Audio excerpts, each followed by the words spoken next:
Atile elakit.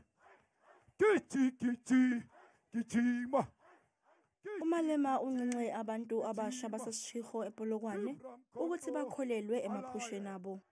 You are not a failure. Your opportunity is still coming. Do not write yourself off. Never believe in the doomsayers. You must believe in yourself. You must believe in the power of the young people, that as a young person going forward, I'm going to change the image of my family. A permanent solution to the problem we're confronted with is education. Nothing else but education. uMalema ubuye wakhuthaza abantu ukuba bavotele umuntu abamaziyo okhethweni lokuchibiyela kule ndawo. Lekhetha mutho. Votelani umuntu enifunde naye, enikhule naye. Votelani umuntu enimaziyo. Ningavoteli abantu eningabazi. uMalema uxwayise labo abahlela ukwenza izenzo zenkohlakalo ezifana nokuvota lapho bengahlali khona.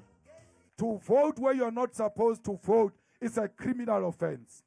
They must know that, and they must know that on Wednesday we are ready for them.